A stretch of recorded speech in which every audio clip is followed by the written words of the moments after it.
Break up this welfare birthday party. These people don't belong in our park. Lieutenant Sarah Mitchell storms toward the celebration and flips the entire birthday table. 8-year-old Marcus's Spider-Man cake explodes across the concrete, along with plates of food and wrapped presents.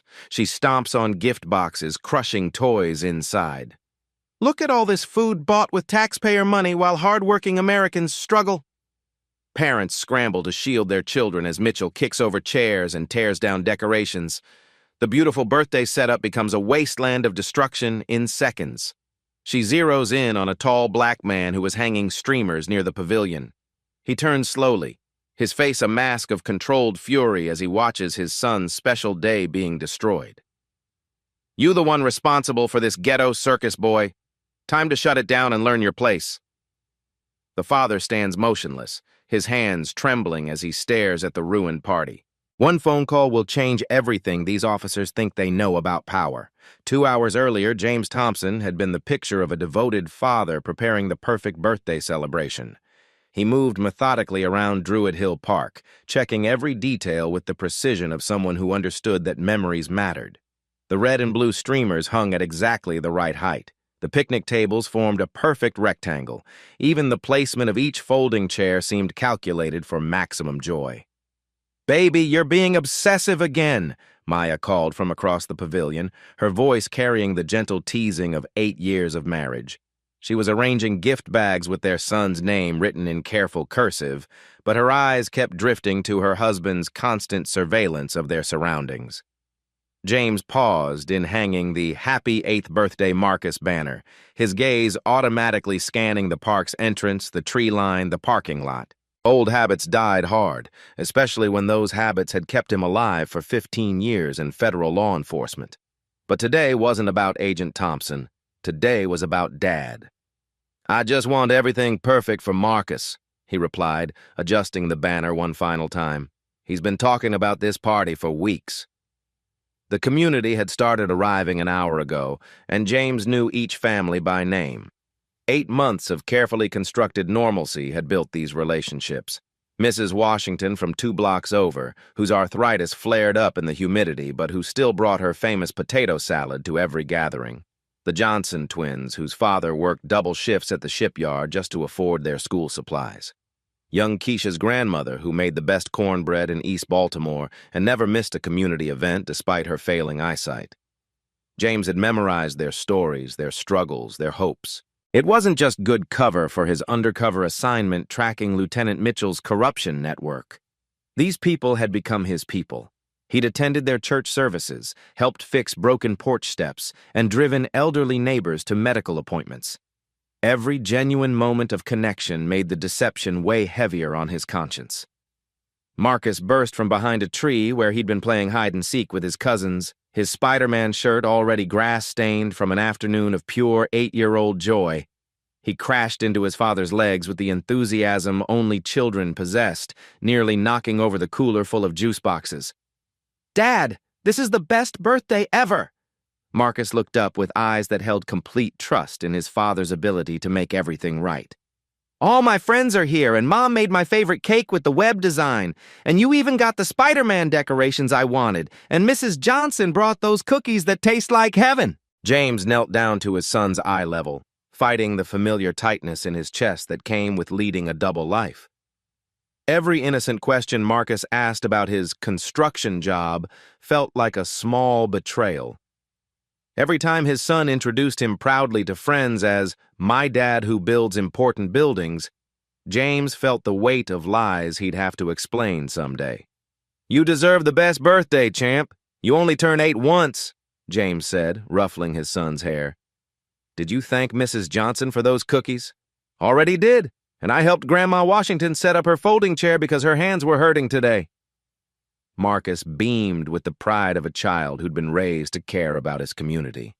But even as he spoke, James's trained eye caught movement at the park entrance. His hand instinctively moved to check his concealed badge, a habit so ingrained he barely noticed doing it anymore. The FBI shield was tucked safely in his jacket pocket, along with his service weapon and emergency beacon disguised as his wedding ring. 8 months of surveillance had documented Mitchell's drug conspiracy. Her systematic targeting of black communities, her network of corrupt officers who treated their badges like licenses to terrorize. James. Maya's voice carried a warning note. She'd learned to read his micro-expressions after years of watching him come home from cases that left invisible scars.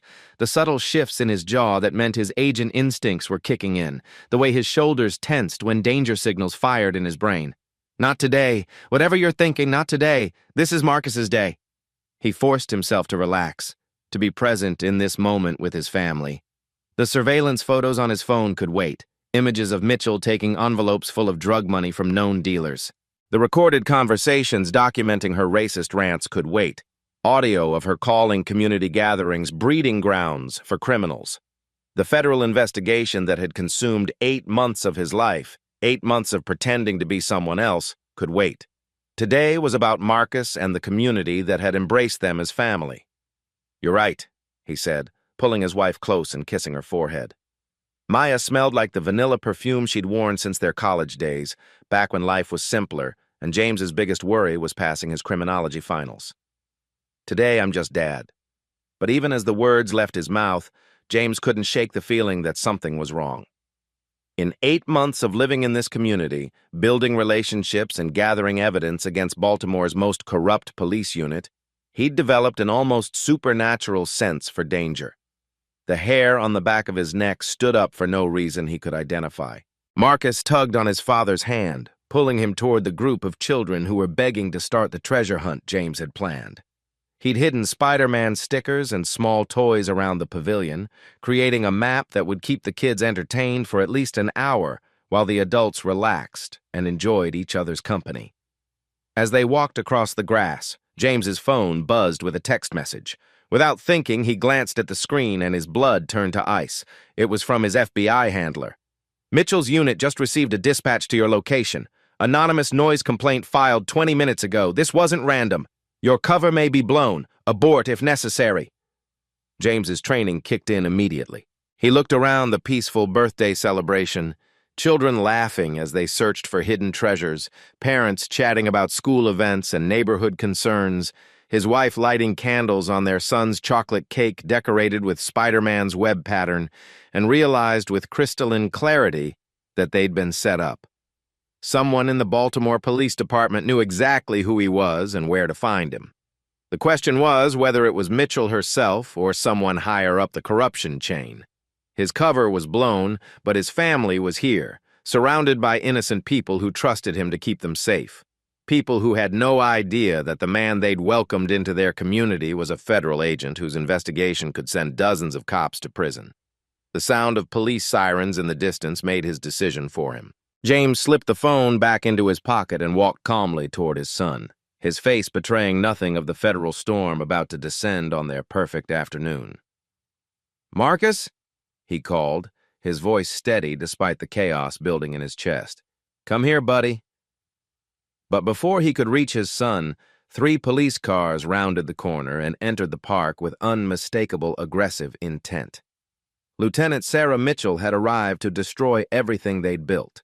Lieutenant Sarah Mitchell stepped out of her patrol car like a predator who'd cornered her prey. Her boots hit the asphalt with deliberate force, each step calculated to announce her authority. Officers Barnes and Cruz flanked her, their hands resting on their weapons despite facing a children's birthday party. The 3 moved across the park with the swagger of men who'd never faced real consequences for their actions. "Well, well, well. Look what we have here," Mitchell announced, her voice carrying across the suddenly quiet pavilion. Parents instinctively pulled their children closer as the officers approached. "Anonymous complaint about noise violations and illegal gathering? Funny how you people always seem to think the rules don't apply." She surveyed the birthday celebration with theatrical disgust, her lip curling as she took in the decorations, the food, the families who'd been laughing moments before. "This whole setup reeks of welfare fraud. Who's paying for all this food? Hard-working taxpayers, I bet." Mrs. Washington, 73 years old and a retired school teacher who'd devoted 40 years to educating Baltimore's children, stood up slowly from her folding chair. "Officer, this is just a child's birthday party. We have every right to be here." Mitchell's eyes locked onto the elderly woman with predatory satisfaction. Did I ask you to speak, Grandma? Sit your welfare ass back down before you get yourself in trouble. The casual cruelty in her voice made several parents gasp audibly. James felt his jaw clench involuntarily, but he forced himself to remain motionless near the gift table. 8 months of surveillance had prepared him for Mitchell's racism, but hearing it directed at people he'd grown to care about felt like physical blows. Officer Barnes moved toward the food tables with obvious intent. Looks like a health code violation to me, Lieutenant. All this uncovered food sitting out in the heat. Could be dangerous. You're absolutely right, Barnes. Public safety hazard. Mitchell nodded toward the carefully arranged buffet that Maya and the other mothers had spent hours preparing. Better dispose of it properly. Barnes swept his arm across the main table, sending potato salad, fried chicken, and homemade sides crashing to the ground in a disgusting mess. Children started crying as their birthday feast became garbage scattered across the concrete. Maya's beautiful Spider-Man cake, decorated with loving detail the night before, hit the pavement with a wet splat. "Oops," Barnes said with a cruel grin. "Accidents happen when you don't follow proper food safety protocols." Crews joined in the destruction, flipping over the gift table. Wrapped presents exploded across the grass, their colorful paper tearing as toys spilled out. Marcus's new soccer ball rolled toward the parking lot, followed by art supplies and books that had been chosen with careful thought by relatives who could barely afford them. "This is what happens when Section 8 people try to have nice things," Mitchell announced to the gathered families. "Reality has a way of reminding you where you belong in society."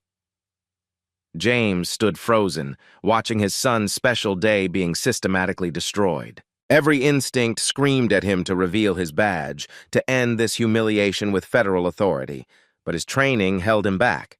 Blowing his cover now would compromise 8 months of investigation and potentially let the entire corruption network escape justice. Maya appeared at his side, her hand finding his arm. She could feel the tension radiating from his body, the barely controlled rage that came from watching innocent people suffer. "James," she whispered urgently, "don't. Think about Marcus." But Mitchell had noticed James's stillness, his refusal to scatter like the other adults. She approached him with the focused attention of a shark sensing blood in the water. "You got something to say, boy?" she demanded, stopping inches from his face. "I noticed you standing there real quiet while everyone else is appropriately concerned about our presence. That makes me suspicious." James met her eyes without flinching, his voice carefully neutral. "Just trying to give my son a birthday party, officer. No trouble intended." "Your son?" Mitchell's smile turned vicious. "So you're the one responsible for this illegal gathering? The one teaching these children that they can ignore authority and do whatever they want?" She gestured broadly at the destroyed party, the crying children, the adults who were now filming with their phones despite knowing it might make things worse for them later. "Look at this mess. Look at what you've caused by thinking you could just take over public property without proper permits." Officer Cruz had moved behind James, a tactical positioning that wasn't lost on someone with federal training. They were trying to intimidate him, to make him react in a way that would justify escalation. "We have every right to use this public park," James replied evenly. "The pavilion was properly reserved through the city." Mitchell's laugh was harsh and mocking. "Reserved? By who? With what money? Let me guess. Another welfare scam where taxpayers foot the bill for your entertainment." She pulled out her citation book with theatrical slowness. "Unlawful assembly. Disturbing the peace. Failure to maintain proper food safety standards. Should I keep going, or are you ready to admit this whole thing was a mistake?" Barnes had found the small cooler where parents kept their personal items. He dumped it out roughly, sending purses, car keys, and cell phones spilling across the ground. "Searching for contraband," he announced. "These gatherings are always covered for drug activity." "That's illegal search without probable cause," called out Mr. Johnson, a man whose 2 jobs barely kept his family housed, but who'd never missed a community meeting. "Probable cause?" Cruz stepped toward Johnson aggressively. "Your attitude just gave me probable cause, smart mouth. You want to end up in handcuffs in front of your kids?" The systematic humiliation continued for another 10 minutes. Mitchell's unit moved through the gathered families like occupying soldiers, demanding identification, questioning legal status, treating American citizens like suspects in their own neighborhood. They made elderly women empty their purses. They questioned teenage boys about gang affiliations. They implied that any black man present was probably violating parole. James watched it all with growing fury, his hands clenched at his sides as Mitchell's unit practiced the exact kind of systematic racism he'd been documenting for 8 months. But this wasn't surveillance footage or recorded conversations. This was his community, his family, his son's birthday being destroyed by the very criminals he was supposed to bring to justice. The breaking point came when Mitchell turned her attention back to James with renewed interest. "You know what bothers me about you?" she said, circling him slowly. "You're too calm, too controlled. Most people get nervous around real authority, but you're just standing there like you think you're equal to me." She stopped directly in front of him, close enough that he could smell her stale coffee breath. "Time to teach you some respect." Mitchell's predatory smile widened as she studied James's controlled composure. In 8 months of terrorizing this community, she'd learned to read fear in people's faces, to spot the exact moment when resistance crumbled into submission. But this man was different. His stillness felt dangerous rather than defeated, and that infuriated her. "What's wrong with you?" she demanded, stepping even closer. "Cat got your tongue, boy? I'm talking to you." James's training warred with his paternal instincts as he watched Mitchell's theatrical cruelty unfold. Every fiber of his being wanted to reveal his federal badge, to watch her arrogant smile collapse when she realized she'd just assaulted a federal agent's family. But 8 months of investigation hung in the balance. Dozens of corruption cases depended on his maintained cover. "I'm listening, officer," he replied carefully, his voice betraying nothing of the storm building inside him. "Listening?" Mitchell's laugh was sharp and mocking. "Your son's watching you be a coward right now. What kind of man are you? What kind of father lets this happen without saying a word?" She gestured broadly at the destroyed birthday party, the scattered presents, the crying children being comforted by their terrified parents. Marcus stood frozen near the ruined cake, chocolate frosting splattered across his Spider-Man shirt, his 8-year-old mind struggling to process why these adults were being so cruel. "I asked you a question, boy." Mitchell's voice rose to ensure everyone in the pavilion could hear. "Are you too stupid to answer when a real citizen addresses you?" Officer Barnes positioned himself behind James, while Cruz moved to flank him from the left. The tactical formation was designed to make him feel surrounded, vulnerable, powerless. It was a technique they'd perfected through years of intimidating innocent people. "Officer, I'm just trying to give my son a birthday party," James said, his jaw clenched tight enough to crack teeth. "We're not causing any trouble."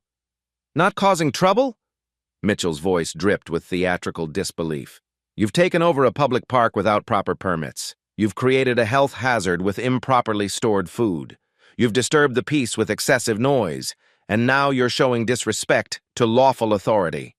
She pulled out her handcuffs, dangling them mockingly in front of James's face. "Maybe sometime in lockup we'll teach you about the proper way to address your betters."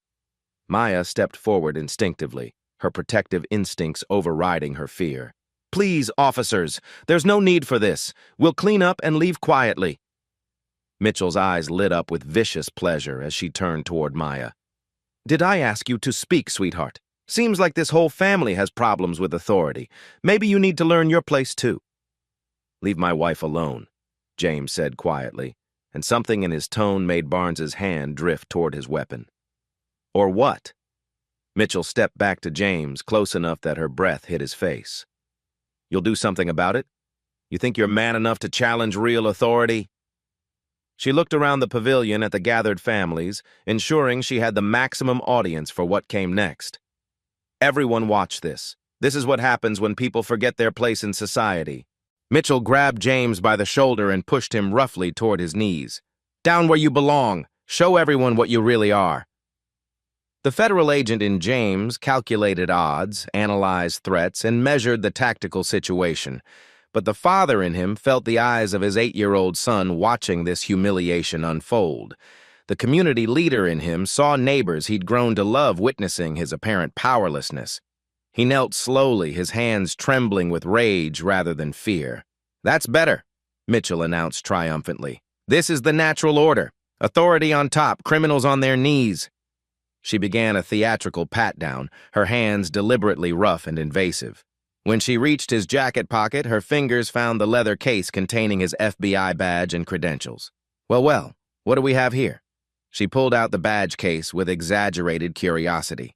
James's heart stopped. 8 months of carefully maintained cover was about to evaporate. Federal cases worth millions of dollars in prosecution were about to collapse. But Mitchell opened the case, glanced at the gold FBI shield, and laughed dismissively. "Look at this pathetic shit," she announced to her officers. "This fool has a fake FBI badge, probably bought it online to impress his welfare girlfriend." She tossed the badge case into the dirt next to the destroyed birthday cake, the genuine federal credentials landing in chocolate frosting and grass stains. "Fake police badge possession. That's another felony charge right there." Barnes and Cruz joined in her laughter. "Probably thinks he's in some kind of movie," Barnes said. "These people watch too much TV." "Maybe we should call the real FBI," Cruz suggested mockingly. "Report someone impersonating a federal agent. That's serious business."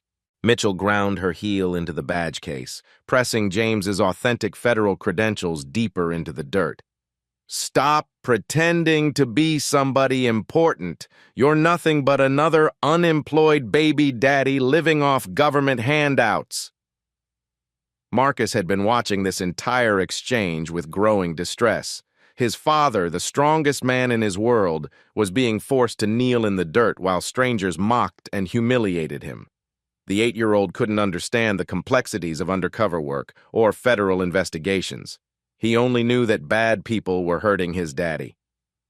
"Leave my daddy alone," Marcus suddenly shouted, running toward the group of officers. Maya caught him before he could reach them, wrapping her arms around her son as he struggled to break free. "Marcus, no! Stay with Mommy!" Mitchell's attention shifted to the crying child with renewed cruelty. "Control your little criminal or I'll do it for you," she threatened. Maybe some time in foster care would teach him proper respect for authority. "Don't you dare threaten my child," James said from his kneeling position, and this time there was no hiding the steel in his voice. "Threaten?" Mitchell's smile was pure malice. "I don't make threats, boy. I make promises. Your whole family is about to learn what happens when you disrespect the badge." She pulled out her radio with theatrical slowness. "Dispatch, this is Unit 23. I need child services for a welfare check. Suspected neglect and endangerment. Parents appear to be under the influence and creating unsafe environments for minors."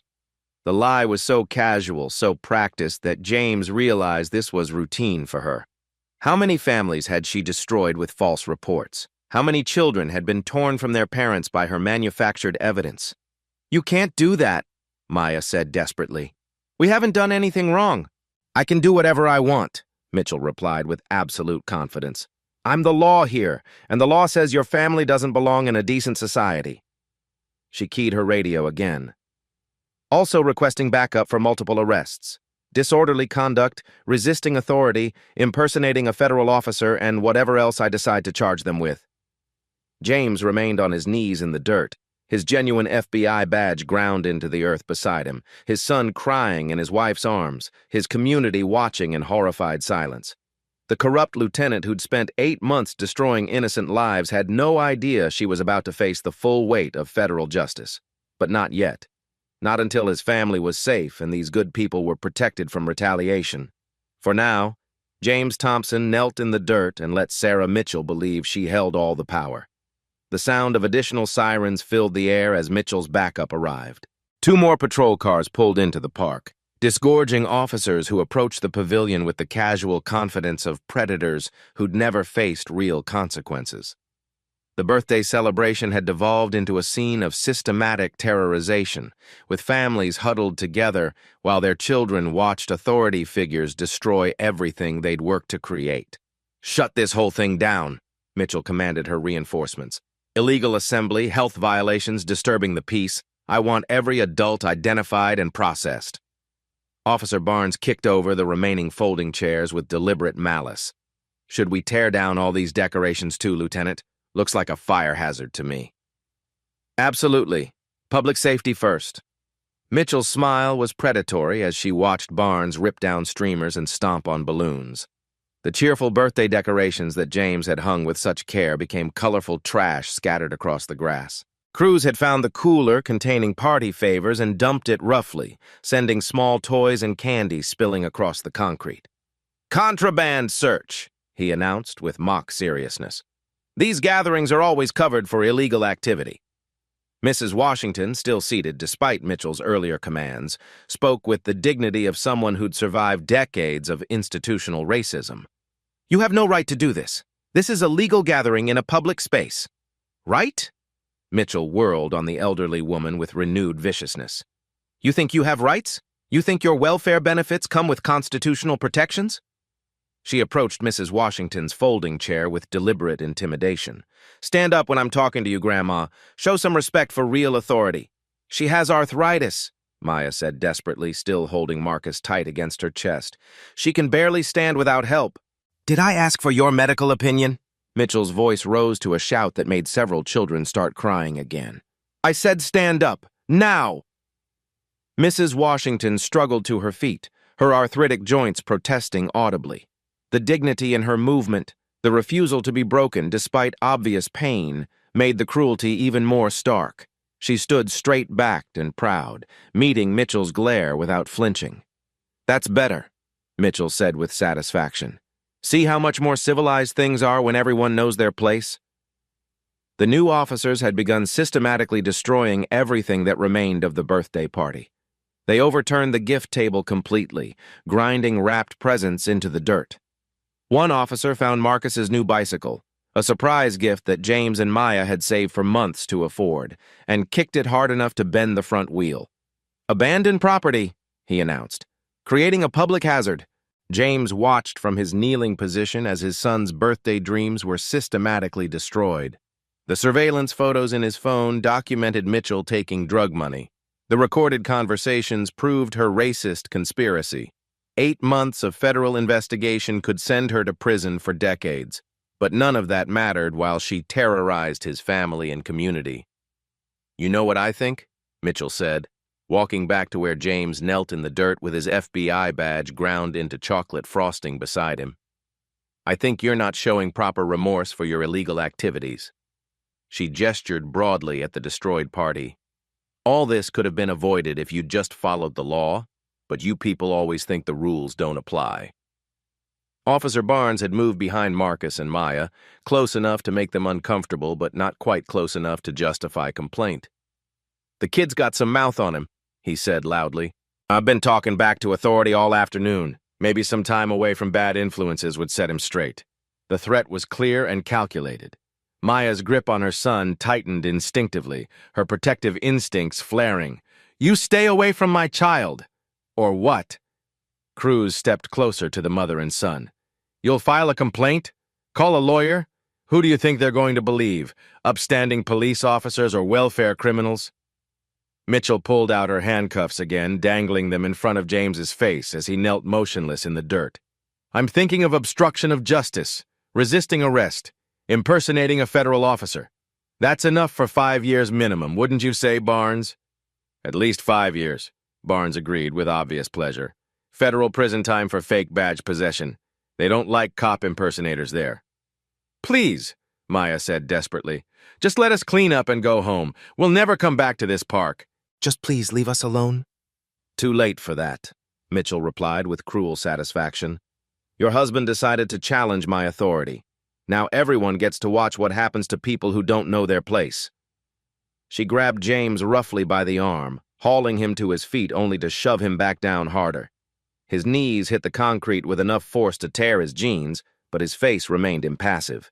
8 years of marriage had taught Maya to read her husband's micro-expressions, and what she saw terrified her more than the corrupt officers. James was calculating, planning, preparing for something that would change everything. "James," she said urgently, recognizing the dangerous stillness that preceded action. "Don't. Think about Marcus. Think about the consequences." But Mitchell had decided to escalate beyond mere humiliation. She grabbed Marcus roughly by the arm, pulling the 8-year-old away from his mother despite his frightened crying. Maybe sometime in the system we'll teach this little criminal proper respect, she announced loudly enough for everyone to hear. Child Services loves cases like this. Neglectful parents, inappropriate environment, clear evidence of criminal influence. Marcus struggled against her grip, tears streaming down his face as he looked desperately toward his father. Daddy, help me! Make her let go! The sound of his son's terrified voice shattered the last of James's restraint. Federal protocols, undercover operational security, 8 months of careful investigation, all of it evaporated in the face of a corrupt cop threatening his child. James rose from his kneeling position with fluid grace, his movements suddenly precise and controlled in a way that made Barnes step backward instinctively. The mild-mannered community member disappeared, replaced by someone whose presence radiated barely contained violence. "Take your hands off my son," he said quietly, but his voice carried the authority of someone accustomed to being obeyed. Mitchell's cruel smile faltered slightly at his tone, but her grip on Marcus tightened. "What did you just say to me?" "I said, take your hands off my son." James's voice was steel wrapped in ice. "Right now."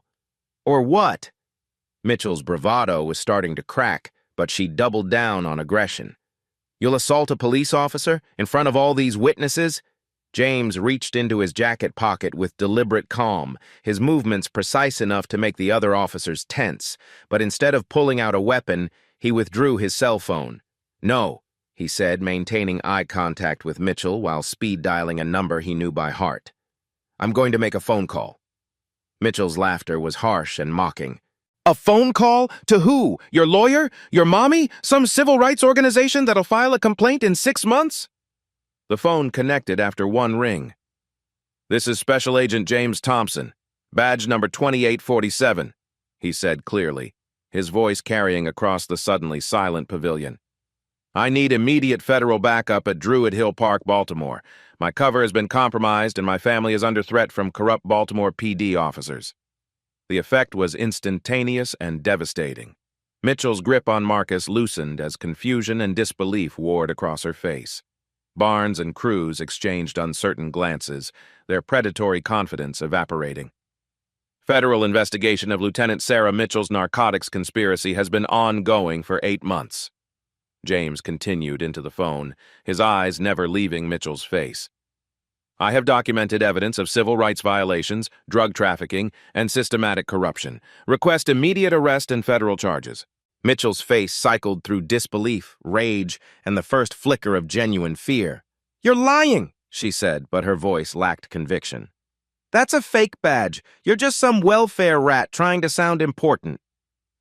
James pocketed his phone and bent down to retrieve his FBI credentials from the dirt. He wiped chocolate frosting from the gold shield and held it up for everyone to see. 8 months, he said conversationally. 8 months of watching you terrorize innocent families. 8 months of documenting your crimes. 8 months of waiting for you to give me enough evidence to put your entire corrupt unit in federal prison. The sound of helicopters approaching made Mitchell's face go pale. "That would be my backup arriving," James said calmly. "I suggest you release my son and step away from my family." But Mitchell, desperate and cornered, made one final catastrophic mistake. Instead of releasing Marcus, she pulled the terrified child closer, her hand moving toward her service weapon. "Nobody's going anywhere until I figure out what's really happening here," she snarled. The helicopters were getting closer, and James's smile was cold as winter steel. "Lieutenant Sarah Mitchell," he said with absolute authority, "you are under arrest." The sound of FBI helicopters filled the air like mechanical thunder, drowning out the children's crying and the adults' shocked whispers. Mitchell's face drained of color as she looked up at the aircraft circling overhead, her cruel confidence crumbling into something approaching panic. "You're lying," she repeated desperately, but her voice cracked with uncertainty. "This is some kind of setup, some kind of trick." James straightened to his full height, and suddenly everything about his posture changed. Gone was the submissive community member who'd knelt in the dirt. In his place stood a federal agent with 15 years of experience bringing down criminals exactly like Sarah Mitchell. "Lieutenant Mitchell, badge number 4471, 23 years of service with Baltimore PD," he said conversationally, as if reciting her morning coffee order. Currently assigned to the Eastern District, living at 2847 Oakwood Drive with your estranged wife Patricia and daughter Jessica, who just started her sophomore year at Towson University. Mitchell's grip on Marcus loosened involuntarily as shock registered across her face. How do you know that? 8 months of federal surveillance, James replied calmly, including recorded conversations where you called this community animals that need controlling, wire recordings of you coordinating with drug dealer Marcus Williams to protect his territory in exchange for monthly payments, financial records showing $200,000 in unexplained income over the past 3 years. Barnes and Cruz had gone completely silent, their earlier bravado replaced by the dawning realization that they'd just destroyed a federal agent's son's birthday party while dozens of witnesses recorded everything. "Sir," Barnes said tentatively, his voice small and uncertain, "we didn't know. We were just following orders." James's eyes never left Mitchell's face as he responded. "The same excuse you've used for 8 months of systematically terrorizing this community. The same excuse you used when you planted drugs on 16-year-old Kevin Johnson last month. The same excuse you used when you took $40,000 from the Rodriguez family's house and claimed it was drug proceeds." The helicopters were directly overhead now, their rotors whipping debris across the destroyed birthday party. FBI tactical agents fast-roped down into the park with military precision, their black uniforms and automatic weapons creating a stark contrast to the colorful birthday decorations scattered across the grass. "FBI! Nobody move!" Agent Sarah Carter, James's handler for the past 8 months, approached the pavilion with her weapon drawn but lowered. She'd been coordinating this investigation from the beginning, watching through surveillance cameras as her best undercover agent built a case that would dismantle the most corrupt police unit in Baltimore's history. "Agent Thompson," she called out formally, establishing his authority for everyone present. "Status report. Lieutenant Mitchell and her unit just committed multiple federal crimes in front of approximately 30 witnesses," James replied, his voice carrying the calm professionalism of someone delivering a case summary. "Civil rights violations, intimidation of a federal officer, destruction of property, and threats against a minor. All of it recorded on multiple cell phones." Mitchell finally released Marcus completely, the terrified child running to his mother's arms as FBI agents surrounded the corrupt officers. Her face had gone from pale to gray as the full scope of her situation became clear. "This is impossible," she whispered. "You can't be FBI. You live here. You work construction. I've seen you at community meetings." "Special Agent James Thompson," he said, pulling out his credentials again and holding them where everyone could see. "Federal Bureau of Investigation Public Corruption Unit, assigned to investigate systematic civil rights violations and drug-related corruption within the Baltimore Police Department."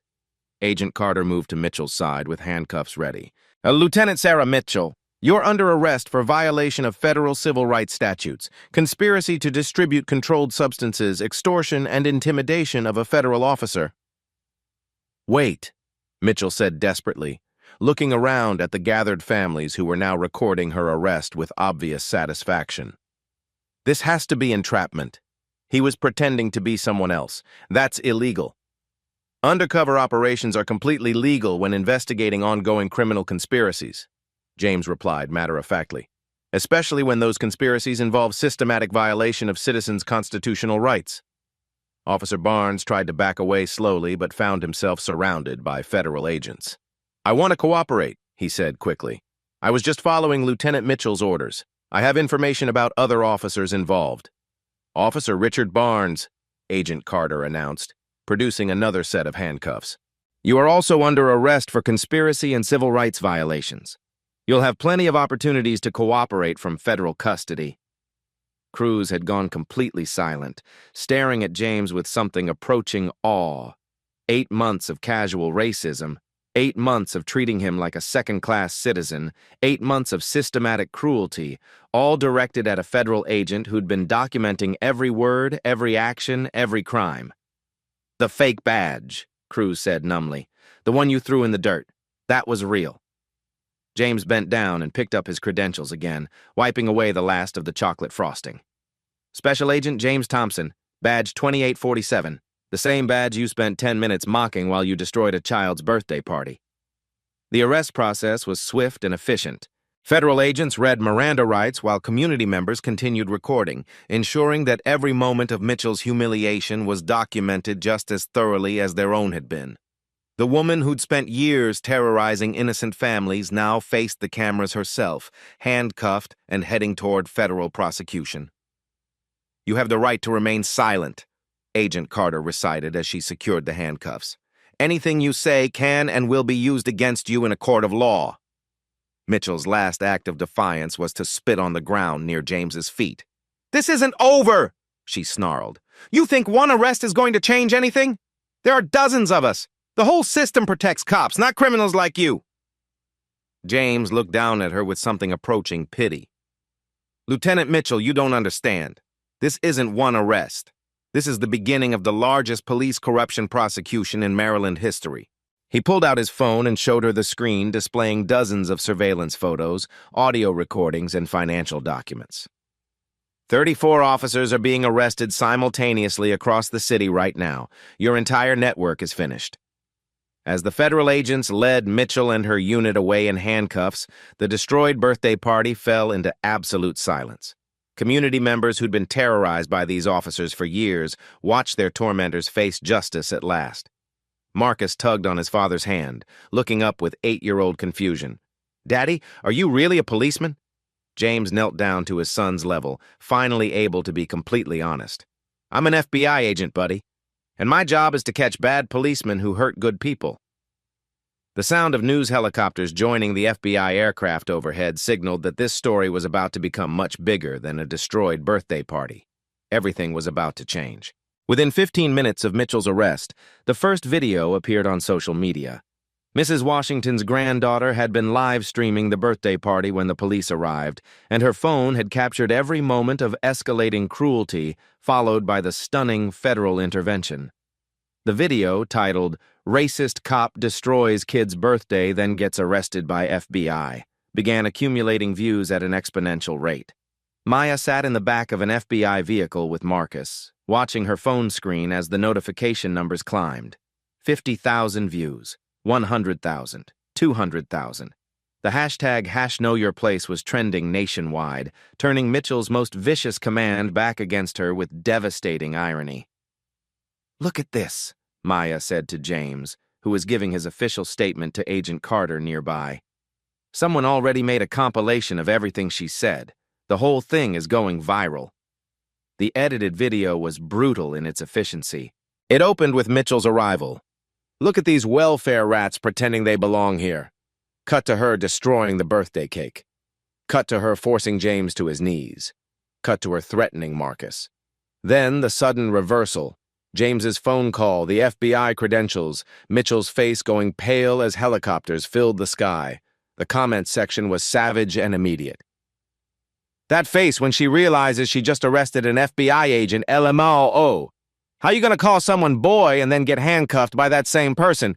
Know your place, Mitchell. Your place is a prison." This is the most satisfying video on the entire internet. Someone needs to make this into a movie ASAP. The way she threw that real FBI badge in the dirt, I'm deceased. But the viral explosion wasn't limited to celebration. Within an hour, opposing hashtags began trending. Hashback the Blue supporters rallied around claims of entrapment and federal overreach. Conservative media personalities shared carefully edited clips that removed context, showing only the arrest without the preceding harassment. Federal agents infiltrating local communities to trap hard-working police officers, read one viral tweet with 50,000 retweets. This is what happens when the deep state targets law enforcement patriots. The digital battlefield intensified as more footage emerged. Security cameras from nearby businesses captured angles that cell phones had missed. A local barbershop surveillance system showed the entire incident from start to finish, including clear audio of every racist slur Mitchell had used.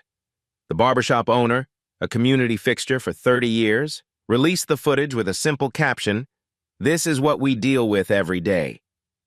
James watched the digital battle unfold with professional interest as he finished his statement. 8 months of undercover work had prepared him for the investigation and prosecution phases, but the social media war was something entirely new. His family's trauma was becoming content. Their pain transformed into political ammunition for both sides. TikTok users began creating response videos faster than news outlets could report the story. A Baltimore teenager posted a video titled, "POV, you called someone boy, but they're actually FBI," that garnered 3 million views in 6 hours. Dance challenges emerged around audio clips of James revealing his identity. The story had transcended news and become a cultural phenomenon.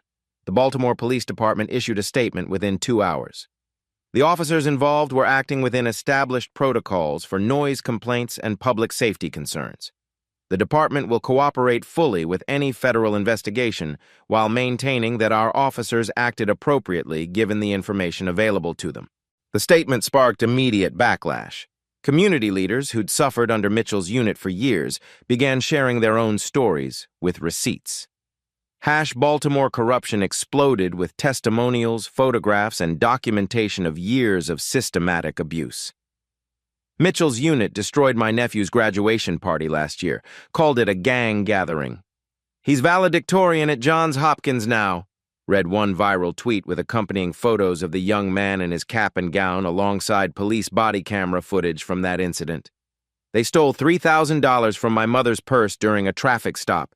Said it was drug money. It was her rent money. We have the body cam footage and the receipts," shared another user, posting a thread that included lawsuit documents, bank statements, and police reports. Mitchell called my church's youth barbecue a criminal gathering. These kids were raising money for college scholarships. Thread 147th began a pastor's detailed account with photographic evidence spanning 2 years of harassment. 8 months this FBI agent lived in our community. 8 months he protected us without us knowing. 8 months he ate at our tables and played with our kids while building a case for justice. That's a hero, wrote Mrs. Washington's granddaughter, whose original live stream had now been viewed over 4 million times. But the most damaging content came from unexpected sources. Anonymous leakers within the Baltimore Police Department began releasing internal documents. Mitchell's police personnel file revealed 17 previous complaints for excessive force and racial profiling, all dismissed or buried by internal affairs. Audio recordings surfaced of her using racial slurs during shift briefings, calling community events breeding grounds for future criminals. Financial records appeared showing luxury purchases that exceeded her police salary by hundreds of thousands of dollars. A $80,000 boat, a vacation home in Ocean City, designer handbags worth more than most community members' monthly rent.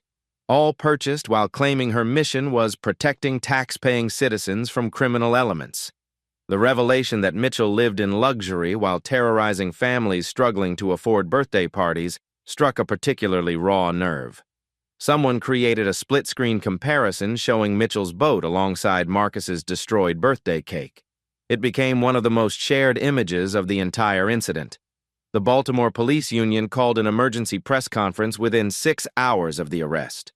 Union President Robert Hayes, a 30-year veteran with his own history of controversial statements, faced a hostile crowd of reporters and community activists outside police headquarters. "These officers were doing their jobs," Hayes declared, sweat visible on his forehead despite the evening's cool temperature. They responded to a legitimate noise complaint and followed standard protocols. The fact that one individual happened to be a federal agent doesn't change the validity of their actions. "What about the racial slurs?" shouted a reporter from the Baltimore Sun. "What about destroying a child's birthday cake and calling community members welfare rats?" "I haven't seen any verified evidence of inappropriate language," Hayes replied, even as videos of Mitchell's racist tirade played on screens behind him carried by protesters. "But I will say that police officers work in high-stress situations where split-second decisions are required." The press conference descended into chaos when Keisha Washington, Mrs. Washington's granddaughter who'd live-streamed the original incident, stood up in the audience with her phone connected to a portable speaker. "I have a question," she called out clearly. "Would you like to watch the video of your officers calling an 8-year-old boy's birthday party a ghetto circus and making his federal agent father kneel in the dirt like a criminal?" Before Hayes could respond, she'd begun playing the footage at maximum volume. Mitchell's voice filled the conference area. "Shut down this ghetto circus before these animals breed more criminals." The Union president's face went ashen as he realized every news camera in the area was capturing his reaction to evidence he'd just claimed didn't exist. Behind him, protesters held up their phones showing the same footage, creating a wall of screens displaying his officers' crimes. We'll have to review all available footage before making any further statements, he stammered. You just said there was no evidence, pressed another reporter. Are you changing your position now that we've all watched a federal agent being forced to his knees at his son's birthday party? The social media response was immediate and merciless. #Police Union Lies began trending as clips of Hayes denying evidence while that evidence played behind him spread across platforms. Someone created a GIF of his face changing expressions as he realized he'd been caught in an obvious lie. Within hours, calls for his resignation joined the digital chorus demanding accountability. Meanwhile, the FBI had released their own carefully crafted statement. Special Agent Thompson's 8-month investigation has resulted in federal charges against 34 Baltimore Police Department officers for civil rights violations, drug trafficking conspiracy, and systematic corruption.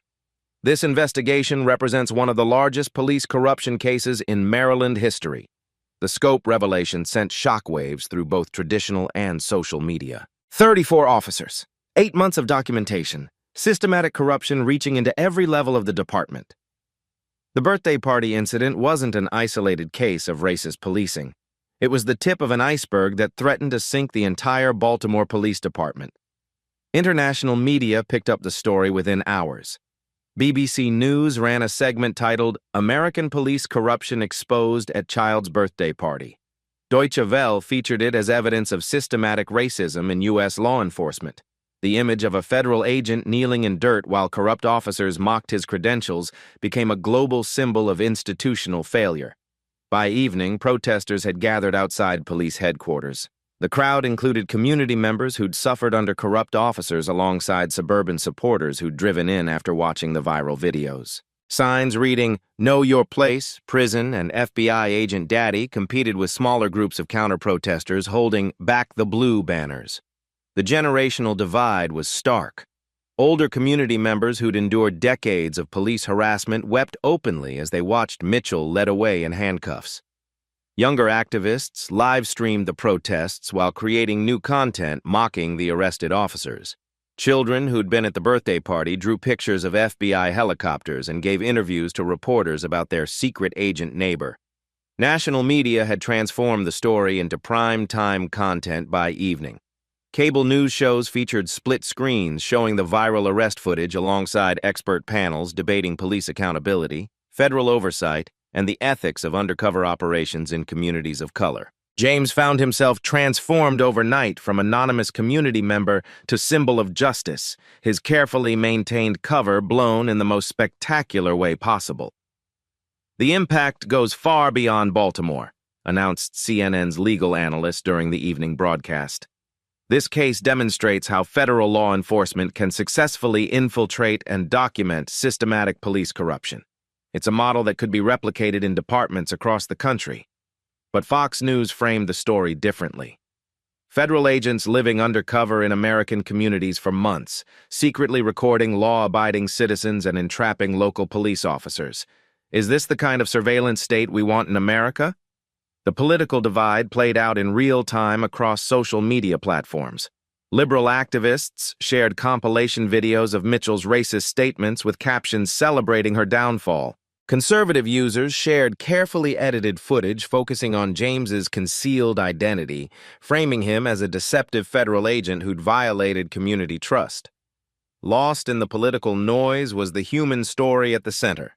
An 8-year-old boy whose birthday party had been destroyed by corrupt officers, and a father who'd spent 8 months building genuine relationships in a community while knowing he'd eventually have to break some hearts when his true identity was revealed. Maya watched the digital storm from the safety of an FBI safe house, where her family had been moved for their protection. "Look at this," she said, showing James her phone screen. "People are calling you the birthday party FBI agent. Someone made a meme out of your arrest speech." The meme showed James holding his badge with the caption, "Special Agent James Thompson, badge number 2,847 inches," over a background of birthday cake and FBI helicopters. It has been shared over 2 million times with variations in dozens of languages. I never wanted to be famous, James said quietly, watching his son play with FBI agents who'd volunteered to entertain him, while the adults processed the aftermath of their destroyed normal life. I just wanted to catch the bad guys and go home to my family. Well, Maya replied, scrolling through hundreds of messages from community members expressing support, gratitude, and love for their secret protector. Looks like you did a lot more than that. You gave people hope. 3 days after the viral arrest, FBI Special Agent Sarah Carter stood before the largest evidence board she'd ever assembled. The conference room at the Baltimore FBI field office looked like a conspiracy theorist's fever dream, with a red string connecting photographs, financial documents, audio transcripts, and surveillance footage across 4 massive whiteboards. 8 months of James Thompson's undercover work had produced a paper trail that threatened to topple the entire Baltimore Police Department power structure. 34 officers, Carter announced to the assembled federal prosecutors, civil rights attorneys, and Justice Department officials who'd flown in from Washington. 34 sworn law enforcement officers participating in what can only be described as an organized criminal enterprise operating under the color of law. She clicked to the first slide of her presentation. Lieutenant Sarah Mitchell's photograph appeared alongside a financial analysis that made several prosecutors whistle in amazement. Mitchell alone received over $200,000 in drug proceeds over 3 years. But she wasn't at the top of the pyramid. She was middle management in a corruption network that reaches to the deputy chief level. Agent Rodriguez, James's technical support specialist for the investigation, activated a sophisticated audio system. We have 8 months of recorded conversations thanks to Agent Thompson's willingness to wear a wire to community meetings, barbecues, church services, and informal gatherings where these officers believed they could speak freely. The first recording began playing, crystal clear despite being captured at a noisy block party 3 months earlier. Mitchell's voice filled the room with casual racism that made several attorneys shift uncomfortably in their seats. These animals need to be reminded who runs this city. Every gathering is a potential riot waiting to happen. Better to shut them down before they get ideas about organizing. That recording was captured at a community cookout celebrating a local teenager's acceptance to Morgan State University, Carter explained. Agent Thompson attended as a supportive neighbor while documenting systematic planning to disrupt legitimate community events. U.S. Attorney Patricia Williams leaned forward with intense interest. What's the scope of community targeting? How many events were disrupted? Rodriguez consulted his tablet before responding. 47 documented incidents over 8 months. Birthday parties, graduation celebrations, church fundraisers, youth sports events. The pattern shows deliberate targeting of positive community gatherings that could build social cohesion. The next audio clip was even more damaging. Deputy Chief Robert Morrison's voice, recorded during a private meeting with Mitchell at a downtown restaurant, revealed the true scope of the conspiracy. The federal heat is getting stronger. These civil rights groups are filing too many complaints. We need to be smarter about how we handle community relations. Make sure any incidents look justified on paper. And if they resist? Mitchell's voice asked. Then we make them disappear into the system, process them through the courts, burden them with legal fees they can't afford, make examples that keep the others in line. Fear is more effective than bullets. The room fell silent as the implications sank in. This wasn't rogue policing or individual racism. This was systematic oppression designed and implemented at the highest levels of law enforcement. FBI Financial Crimes Specialist Amanda Foster took over the presentation, displaying bank records that painted a picture of corruption almost too extensive to believe. The drug money didn't just go to individual officers. A percentage was laundered through police union accounts and used to fund political campaigns for judges and prosecutors who would be sympathetic to police testimony. They were buying the entire justice system? Asked Justice Department Civil Rights Division Attorney Michael Chang. Specifically, they were ensuring that any community member who filed complaints against police would face hostile prosecutors and skeptical judges, Foster confirmed. We've identified at least 6 local judges who received campaign contributions directly linked to drug proceeds. The corruption network includes law enforcement, judicial, and political elements. Chen clicked on surveillance photographs taken during James's investigation. The images showed Mitchell and other officers meeting with known drug dealers, exchanging envelopes, coordinating territory divisions like corporate executives discussing market share. Agent Thompson documented regular meetings between police and drug distribution networks. The officers weren't just taking bribes, they were active partners in drug trafficking, using their badges to eliminate competition and protect preferred dealers. One photograph showed Mitchell shaking hands with Marcus Williams, a known heroin dealer, outside a warehouse that served as a distribution hub. Both were smiling like old friends conducting routine business. The Williams organization paid police protection fees of $15,000 monthly in exchange for advance warning about raids, elimination of competing dealers, and protection during large shipments, Rodriguez explained. We have recorded conversations detailing these arrangements going back 3 years. The most disturbing evidence came next. Carter displayed internal police communications that revealed systematic targeting of community leaders who might organize resistance to police practices. They maintain target lists, she said grimly. Community organizers, church leaders, parent activists, anyone who showed potential for mobilizing neighborhood resistance. These individuals were subjected to increased harassment, false arrests, and systematic intimidation. James Thompson's name appeared on one of these lists, marked with a red flag indicating federal interest. Monitor closely. The notation was dated 6 months before his arrest, proving that someone in the department suspected his true identity long before the birthday party incident. Agent Thompson was operating under blown cover for months without knowing it, Carter revealed. They were testing him, escalating harassment to see how he'd respond. The birthday party wasn't random. It was a deliberate attempt to force him into a position where he'd have to reveal himself or watch his family suffer. U.S. Attorney Williams studied the evidence with growing amazement. This is RICO territory. We're not just looking at individual crimes. This is an ongoing criminal enterprise using police powers to facilitate drug trafficking while terrorizing communities that might resist. Exactly, Carter confirmed. We're preparing federal racketeering charges alongside the civil rights violations. This case could result in federal prison sentences of 20 to 30 years for the top conspirators. But the investigation had revealed something even more disturbing. Financial analysis showed that the corruption network extended beyond Baltimore's borders, connecting to similar operations in 3 other Maryland jurisdictions. They were franchising their model, Foster explained, teaching other departments how to establish protection relationships with drug dealers while maintaining plausible deniability. We've identified at least 40 additional officers in surrounding counties who received training in what they called community management techniques. Agent Thompson entered the conference room for the first time since his cover was blown, still looking exhausted from 3 days of nonstop debriefings. His 8-month performance had been so convincing that several community members initially refused to believe he was federal law enforcement, insisting he was just a construction worker who'd been framed. The personal cost has been significant, he told the assembled officials. My son asks why I lied to him about my job. My neighbors feel betrayed that I was secretly recording conversations. People who trusted me with their deepest fears about police harassment now wonder if I was gathering information to use against them. But they also understand why it was necessary, Carter added. Community leaders have been calling our office to thank Agent Thompson for 8 months of genuine protection while he built this case. Thompson pulled out his phone and played a voicemail that had come in that morning.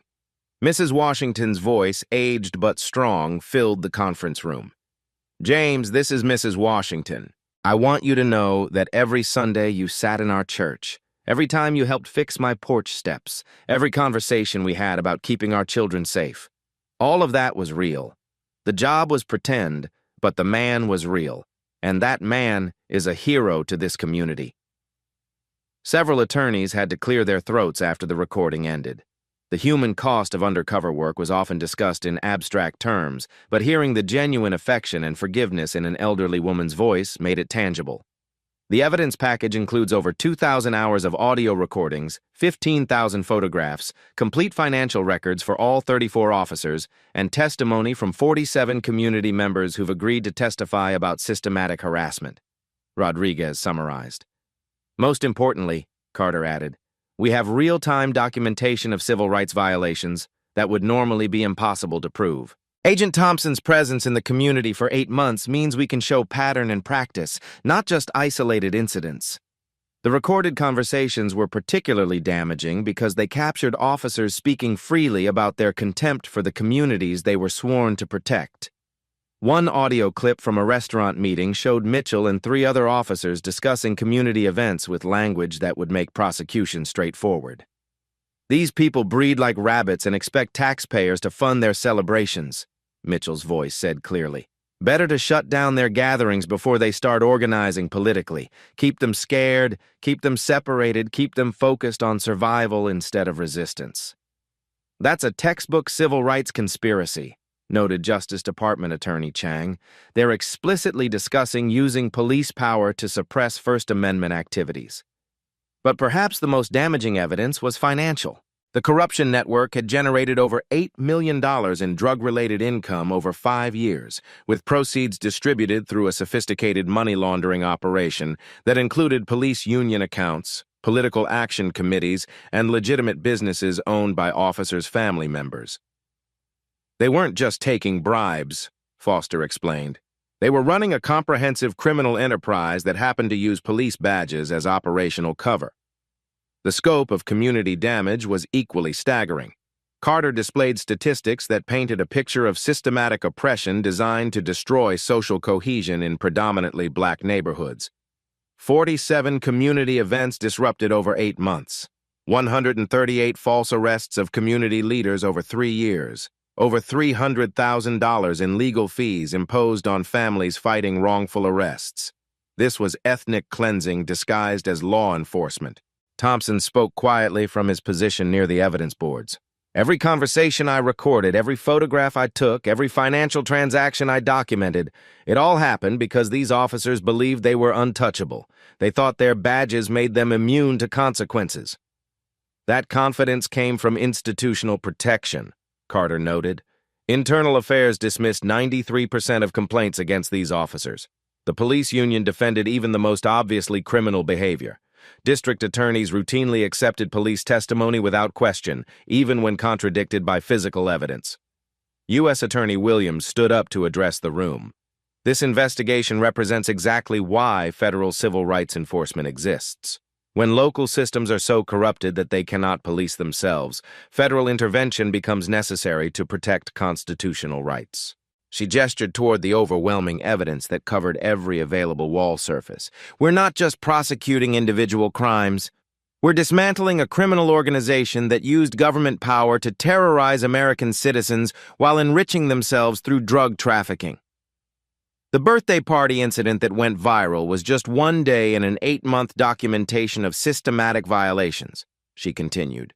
But it was the day when one of their victims turned out to have federal authority to fight back. As the briefing concluded, agents began preparing arrest warrants for the remaining suspects. The initial 3 arrests at the park were just the beginning. Over the next 48 hours, federal agents would simultaneously arrest 31 additional Baltimore Police Department members in the largest corruption sweep in Maryland history. Thompson gathered his evidence files, preparing for another round of depositions and grand jury testimony. 8 months of undercover work was about to become years of prosecutorial work, ensuring that every officer who'd terrorized innocent families would face federal justice. Agent Thompson, U.S. Attorney Williams called as he prepared to leave. I want you to know that your sacrifice, your family's sacrifice, is going to save lives and restore constitutional rights for thousands of people. He looked back at the evidence boards covered with proof of systematic corruption and smiled grimly. Ma'am, that birthday party was supposed to be the end of my investigation. Turns out it was just the beginning of justice. 6 weeks after the viral birthday party arrest, federal prosecutors had assembled the most comprehensive police corruption case in Maryland history. The grand jury room in the Baltimore Federal Courthouse buzzed with tension as witnesses lined up to testify against the officers who'd terrorized their communities for years. But the most powerful testimony came from an unexpected source. Officer Luis Rodriguez, a 15-year Baltimore police veteran who'd finally found the courage to break his silence. Rodriguez sat across from U.S. Attorney Patricia Williams in a secure FBI interview room, his hands shaking as he opened a manila folder containing evidence he'd been secretly collecting for 2 years. His police career was over, his pension gone, his family receiving death threats from other officers, but his conscience could no longer bear the weight of complicity. "I couldn't watch what happened to that family," Rodriguez began, his voice barely above a whisper. "That little boy was crying over his birthday cake while Mitchell laughed about it. That federal agent was forced to kneel in dirt while she called him boy. I've got kids the same age." Williams activated the recording equipment as Rodriguez pulled out his first piece of evidence, a small digital recorder he'd been using to document internal police conversations for 24 months. "I started recording after Mitchell's unit beat up my nephew during a traffic stop," he explained. "Miguel was coming home from his job at the hospital. He's a respiratory therapist, saves lives every day, and they pulled him over for driving while black in his own neighborhood." The first audio file Rodriguez played was devastating in its casual cruelty. Mitchell's voice discussing community policing strategies with Deputy Chief Morrison sounded like military commanders planning occupation tactics. "We need to break their spirit before they organize," Mitchell's recorded voice said clearly. "Every birthday party, every graduation, every church event, these are opportunities to remind them who has real power. Fear keeps them compliant." Morrison's response was even more chilling. "The key is making it look random, individual officers responding to legitimate complaints. No patterns that civil rights lawyers can use in court, but systematic enough that they never feel safe gathering." Williams paused the recording, studying Rodriguez's anguished expression. "How long had they been using these tactics?" "At least 8 years that I can document," Rodriguez replied. "But officers who've been on the force longer say it goes back to the early 2000s, maybe longer." The systematic nature of the harassment became clear as Rodriguez shared more recordings. Mitchell's unit had developed a sophisticated playbook for disrupting community events while maintaining plausible legal cover. They studied social media to identify upcoming gatherings, filed anonymous noise complaints to justify responses, and coordinated with sympathetic dispatch operators to ensure quick response times. "They called it community management," Rodriguez explained. "Breaking up any event that might build solidarity or political organization. Birthday parties, block parties, church fundraisers, anything that brought people together in a positive way was a target." One particularly damning recording captured Mitchell training newer officers in harassment techniques during a shift briefing that Rodriguez had secretly documented. "The goal isn't arrests," Mitchell's voice explained with professional detachment. "Arrests create paperwork and potential legal challenges. The goal is humiliation. Make them feel powerless in front of their families. Make children lose respect for their parents. Break down social structures that might challenge our authority." Williams leaned forward with growing amazement. "They were systematically destroying community cohesion as official policy?" "Unofficial but systematic," Rodriguez clarified. "Nothing ever went in writing. But every officer in the unit knew the real mission. We weren't protecting and serving, we were occupying and controlling." The financial evidence Rodriguez had gathered was equally damaging. He'd photographed deposit slips, recorded conversations about money distribution, and even secretly filmed meetings between officers and drug dealers. His evidence showed that corruption proceeds were distributed through a complex system that ensured officer loyalty while maintaining deniability for supervisors. Mitchell wasn't the top, Rodriguez revealed. She reported directly to Deputy Chief Morrison, but even he answered to someone higher. "I heard phone calls mentioning the commissioner's office and political protection, but I could never get close enough to record those conversations." The scope of community damage documented in Rodriguez's files was staggering. He'd compiled a list of over 200 community events that had been disrupted by Mitchell's unit over 5 years. Birthday parties, graduation celebrations, church fundraisers, youth sports leagues, every positive community activity had been systematically targeted for harassment. "They kept score," Rodriguez said, showing Williams a notebook where Mitchell tracked community interventions like a sales manager tracking quarterly numbers. 37 disrupted events in 1 month was her personal record. She was proud of it. But Rodriguez's most devastating evidence involved the targeting of specific community leaders. He'd recorded Mitchell and Morrison discussing individuals who posed political threats, planning systematic harassment designed to destroy their credibility and effectiveness. They had files on ministers, school board members, community activists, anyone who might organize resistance, Rodriguez explained. The goal was to either co-opt them through threats or destroy them through false arrests and financial pressure. Agent Thompson had been identified as a potential threat 6 months before his arrest, Rodriguez revealed. His community involvement, his obvious intelligence, and his refusal to be intimidated had marked him as someone requiring special attention. They suspected he might be federal law enforcement, Rodriguez said, but they thought he was DEA or ATF, investigating drug activity. They never suspected he was documenting their civil rights violations. The birthday party incident had been a deliberate test, Rodriguez confirmed. Mitchell's unit had received orders to escalate harassment until Thompson either revealed himself or demonstrated he could be broken like other community members. The plan was to arrest him in front of his son, Rodriguez explained, humiliate him completely, then offer to drop charges if he became an informant against his neighbors. They wanted to flip him into betraying the community that trusted him. Williams reviewed Rodriguez's evidence with growing appreciation for its comprehensiveness. Audio recordings, financial documents, internal communications, witness statements, and photographic evidence. It was a prosecutor's dream case. Officer Rodriguez, why are you coming forward now? Why risk everything? Rodriguez's eyes filled with tears as he considered the question. Because I watched Agent Thompson take all that abuse to protect his investigation. Watching him let them humiliate him while he was secretly gathering evidence to save the same people they were terrorizing. If he could sacrifice 8 months of his life for justice, I could sacrifice my career.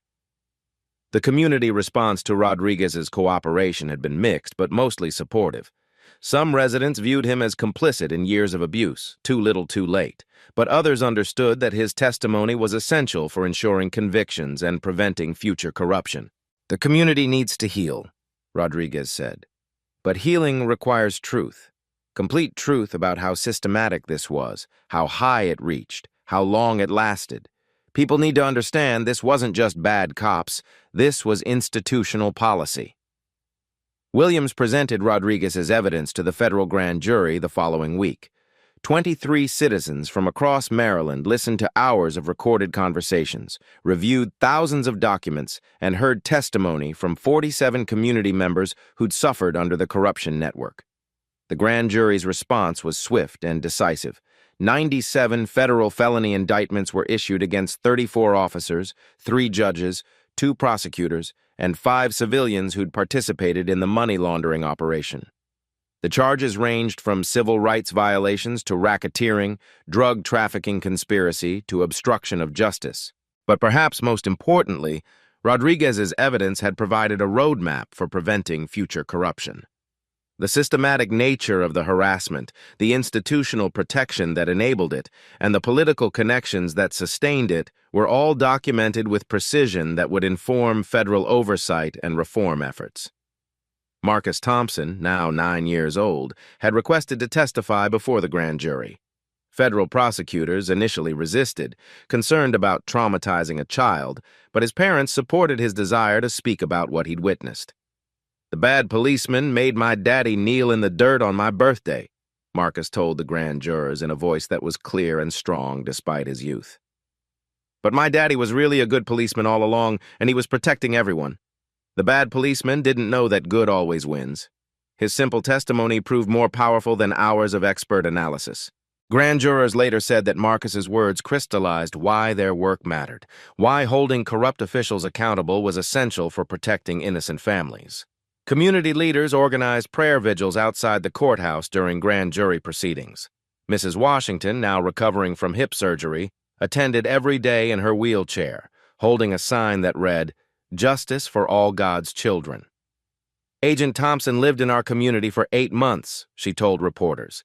He ate at our tables, played with our children, and listened to our fears. He could have arrested those officers on day 1, but he stayed to build a case strong enough to change everything. That's love in action. The evidence package assembled by federal prosecutors eventually filled 47 file boxes. Audio recordings, surveillance photographs, financial records, internal police communications, and witness statements combined to create an irrefutable portrait of systematic corruption designed to terrorize communities while enriching corrupt officials. Deputy Chief Morrison's resignation came the day before his scheduled grand jury appearance. In a brief statement, he claimed health concerns prevented him from continuing his law enforcement career. He made no mention of the federal charges he was facing or the communities he'd helped terrorize. Mitchell, meanwhile, remained defiant even as evidence of her crimes mounted. Her attorney filed motions claiming selective prosecution and federal overreach, arguing that local police tactics shouldn't be subject to federal oversight. The motions were quickly dismissed by federal judges who found the civil rights violations too obvious and systematic to defend. Rodriguez's cooperation had opened floodgates of additional evidence. Other officers began providing information in exchange for reduced sentences. Civilian witnesses who'd been too intimidated to speak out initially found courage in numbers. Community members who'd suffered harassment for years finally had a forum where their testimony would be believed and acted upon. The truth was finally emerging, and its scope was more devastating than anyone had imagined. What had begun with a destroyed birthday party had revealed institutional corruption that had poisoned law enforcement in America's 8th largest city for nearly a decade. Justice was no longer a hope. It was inevitable. The federal courthouse in Baltimore had never seen crowds like this. 3 months after the viral birthday party arrest, U.S. Attorney Patricia Williams stood before a packed courtroom and a wall of television cameras to announce the conclusion of the largest police corruption prosecution in Maryland history. Outside, community members filled the plaza, holding signs demanding justice and accountability for years of systematic abuse.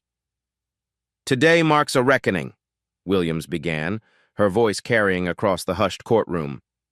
97 federal felony convictions.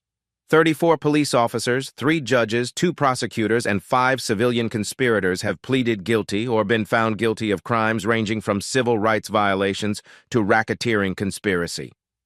Lieutenant Sarah Mitchell sat at the defendant's table, her uniform replaced by an orange prison jumpsuit, her arrogant swagger gone. The woman who'd spent years terrorizing families now faced federal sentencing guidelines that would keep her in prison until she was an elderly woman.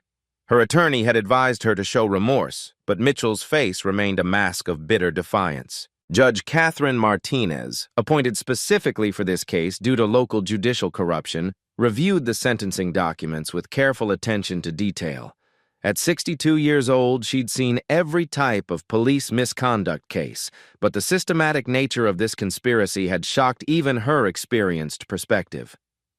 "Lieutenant Mitchell," Judge Martinez began, her voice carrying the weight of federal authority, "you have been convicted of conspiracy to violate civil rights, racketeering, drug trafficking conspiracy, and obstruction of justice. But before I pronounce this sentence, I want you to understand exactly what you've done to this community." The judge gestured toward the gallery where dozens of Mitchell's victims sat with their families. Marcus Thompson, now 9 years old, sat between his parents in the front row, wearing his best suit and holding a drawing he'd made showing FBI helicopters and birthday cake. "You terrorized a federal agent and traumatized his 8-year-old son on what should have been one of the happiest days of his young life," Judge Martinez continued. "But that was just one day in a campaign of systematic oppression that lasted years." James Thompson stood when invited to give his victim impact statement.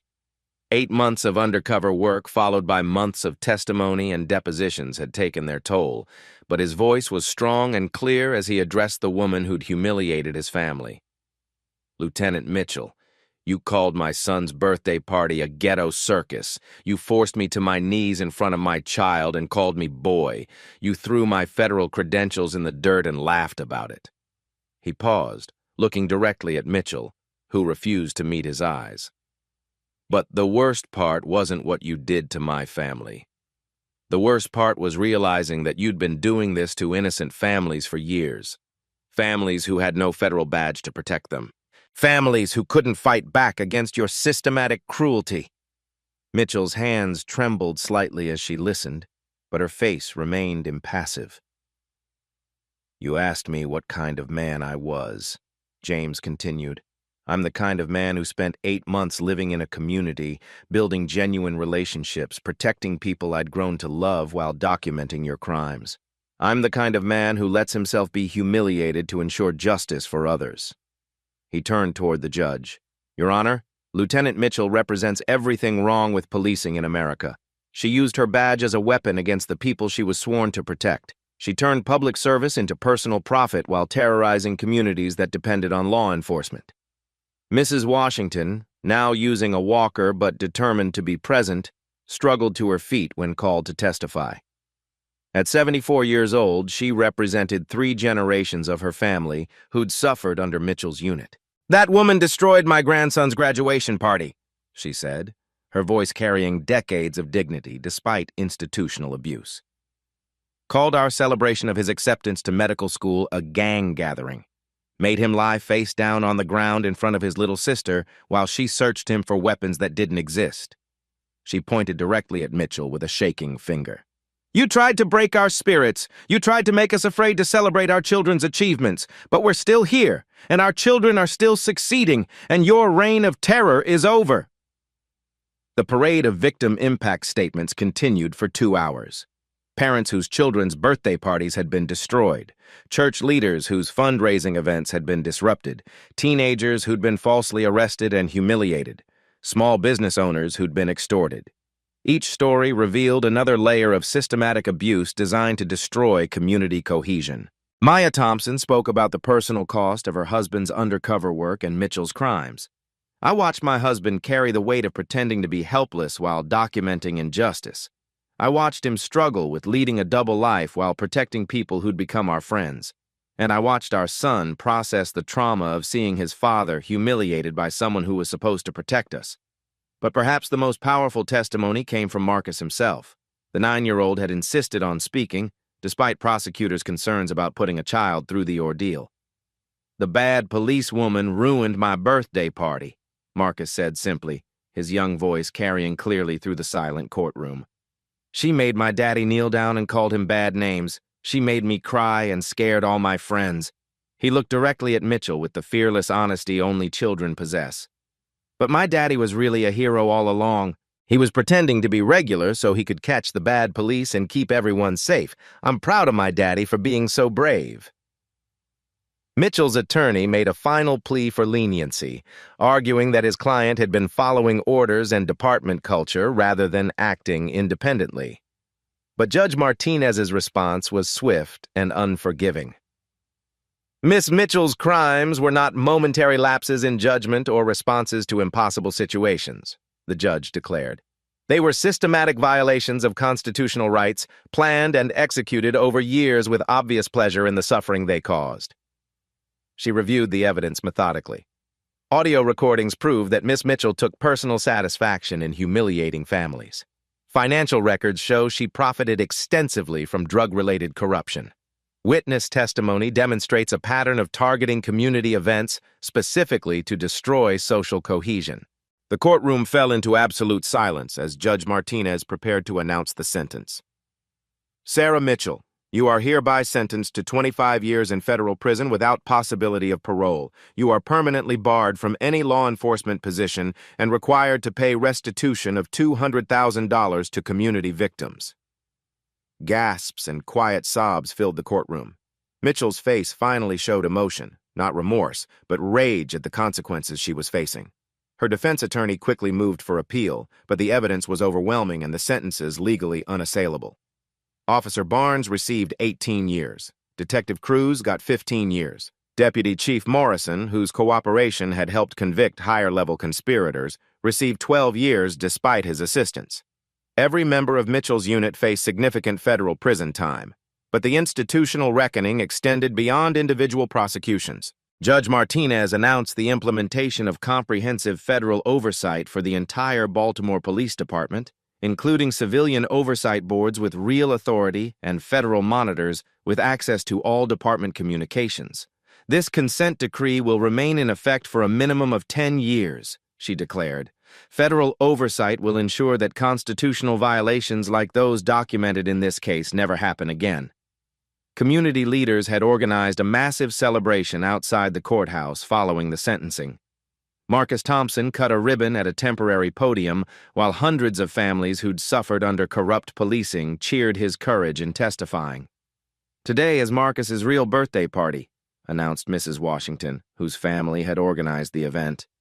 "The birthday party that should have happened 9 months ago before it was destroyed by criminals wearing badges." The celebration featured the same menu that had been scattered across Druid Hill Park during the original incident: potato salad, fried chicken, and a Spider-Man birthday cake identical to the one Mitchell had destroyed. But this time, children played safely while reformed police officers provided security with genuine community support. James Thompson was sworn in as FBI Assistant Director for Community Relations during the courthouse celebration, his promotion a symbol of federal commitment to rebuilding trust between law enforcement and communities. His acceptance speech focused on healing and prevention rather than punishment. Lieutenant Mitchell and her conspirators believed they were untouchable, he told the gathered crowd.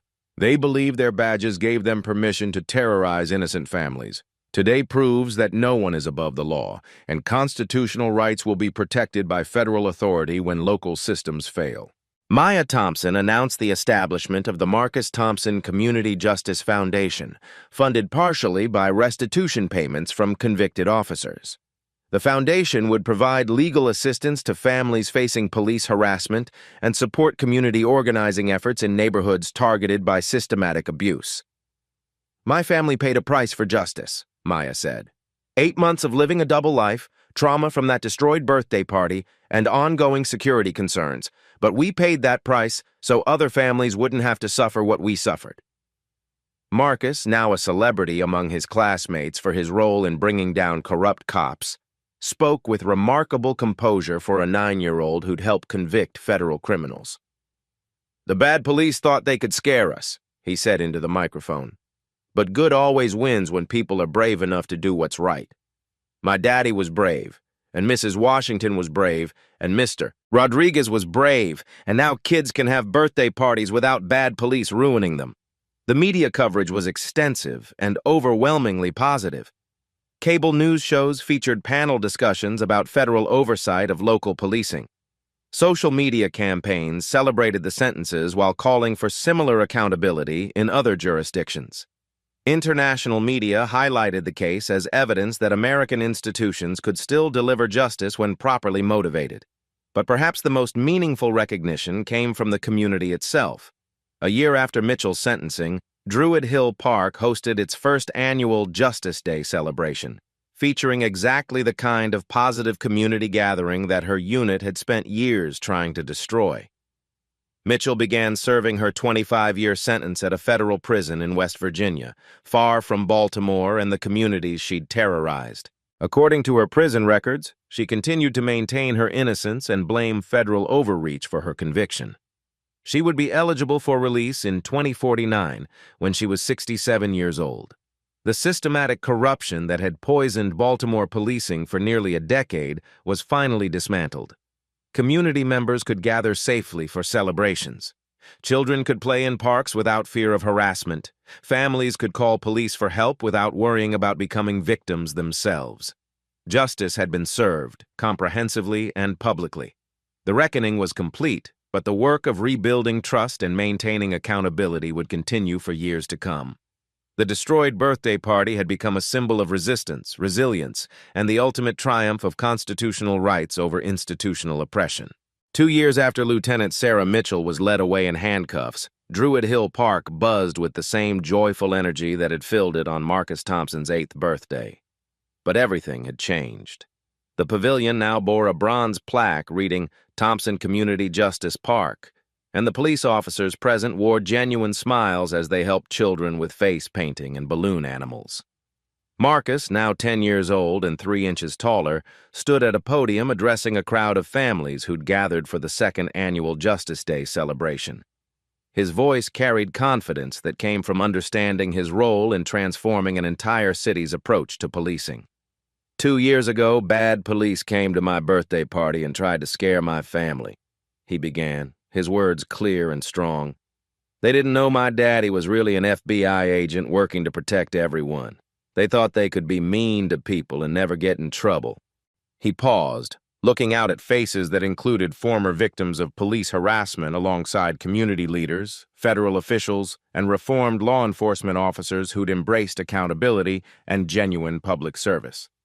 But good people fought back, and now kids can have birthday parties without being afraid. Now police officers help with celebrations instead of ruining them. My daddy says that's what justice looks like when everyone works together. The crowd erupted in applause as Marcus cut the ribbon on a new community center that bore his name. The Marcus Thompson Community Justice Center would provide legal assistance, police accountability training, and conflict resolution services for residents across Baltimore. The funding came partially from federal grants, partially from restitution payments from convicted officers, and partially from community fundraising that demonstrated the neighborhood's commitment to positive change. James Thompson, now FBI Assistant Director for Community Relations, watched his son with pride that went beyond typical parental affection. Marcus had chosen to testify against Mitchell despite his youth, had endured media attention with remarkable grace, and had become a symbol of childhood resilience in the face of institutional abuse. "Every day I'm reminded why this work matters," James told the gathered crowd when called to speak. 2 years ago, my family experienced the worst of what policing can become when officers forget they serve the community. Today, we're celebrating the best of what law enforcement can be when accountability and community partnership guide our actions. The new Baltimore Police Department bore little resemblance to the corrupt institution that Mitchell and Morrison had led. Federal oversight had resulted in comprehensive reforms, mandatory body cameras that couldn't be disabled, civilian oversight boards with real authority, community policing initiatives that required officers to attend neighborhood events, and transparent complaint processes that ensured citizen concerns were investigated thoroughly. Officer Jennifer Martinez, a rookie who'd graduated from the Reformed Police Academy, worked the crowd with obvious comfort and genuine community support. She'd grown up in East Baltimore, graduated from the same high school as many of the children at the celebration, and chose law enforcement specifically to help heal the damage caused by years of abusive policing. The old department saw community gatherings as potential threats to be controlled, she explained to a group of teenagers who were considering law enforcement careers. The new department sees them as opportunities to build relationships and earn trust. "We're not occupying these neighborhoods anymore. We're part of them." Maya Thompson had transformed her experience as a victim of police harassment into a career advocating for systemic change. The Marcus Thompson Community Justice Foundation, which she now directed full-time, had helped over 200 families navigate interactions with law enforcement, file complaints against abusive officers, and access legal resources when their rights were violated.